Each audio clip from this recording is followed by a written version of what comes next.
Ayan, so magandang araw. Dito tayo ngayon sa paggawaan ng ating tawag dito, yung ating concrete garden bricks natin. Ang ginagawa natin ngayon ay hexagon concrete garden bricks with plain cement toppings. Ayan, tingnan natin dito si Kuya Kukoy.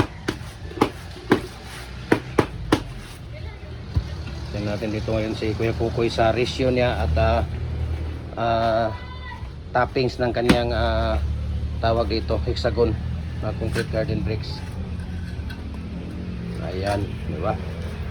So, ngayon interview natin saglit si Kuya Kukoy. Ilang karatilya ang buhangin dito, Kuya? Dalawang karatilya. So, pag walang karatilya, ang takalan nila sako ng simento, ilang sako ang isang karatilya?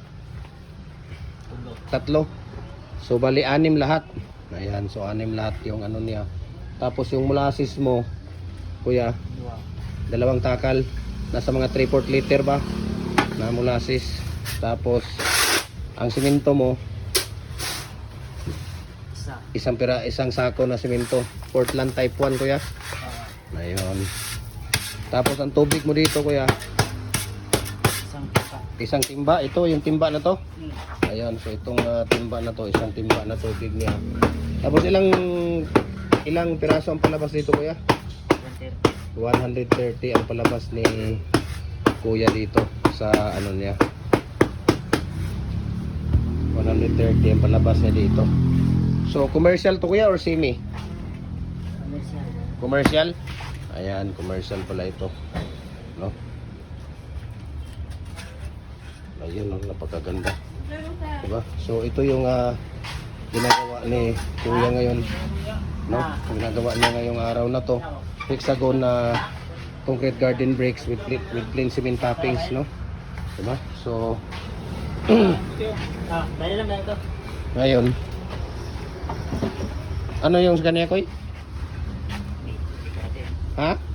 Okay. Dito yun si Kuya Kukoy. So ang ratio mo dito, Kuya, sa sa toppings, Kuya? 3 pala na painsan. Tapos kalahating sako na simento. So ang toppings niya ito, di ba? Toppings niya kalahating sako na simento. Tapos 3 pala na painsan ang ihahalo diyan sa toppings niya. Ibig sabihin, yung nilalagay natin dito sa ibabaw ng ating bricks natin. Ayan, kung makikita niyo, yan ang toppings niya. Plain cement lang ang toppings niya, di ba? Ayan. Diba? Napakaganda, diba? Ganda. So ngayon, ulitin po natin dito, ginagawa natin dito ngayon ay hexagon na concrete garden bricks. Yan, commercial po yan. Tapos ang ratio dito, 2 karatilya na buhangin, isang sako na simento, Portland type 1. Tapos meron pang isang timba na tubig. Tapos 3/4 liter na molasses, 130 pesos ang palabas niya. Ngayon ang toppings niya dito ay ito yung toppings na yan ay kalahating sako na simento. Tapos 3 pala na painsan ang toppings niya dito. Ini-screen mo to, Kuya, di ba? Saan ang screen mo dyan? Dito ba? I-screen mo pa ba yung toppings? Wala na. Iya ko natungkuan. Yung 1/8? Nasaan? Andito pala. Hindi, yung toppings mo.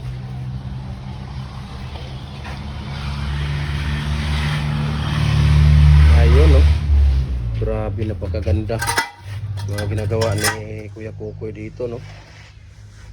So ito po yun, no? Mga ginagawa ng mga ikaw, ate, ito sa ate, magaling na rin to gumawa ng ng bricks. Ayaw, ate, hindi ka na tumaba ngayon na. Nag-diet ka ba? Hindi ka na tumaba. So ito yung tira ni Kuya Kukoy sa hexagon na plain cement toppings. Ayan, diba? Ang galing, Ayan, napakagaling talaga.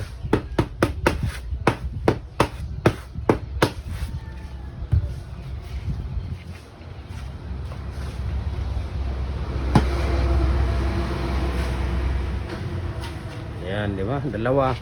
Dalawa kaagad, no? Yung molder natin dito, dalawa kaagad yung ano niya. So kuha ng toppings, ayan. Toppings niya.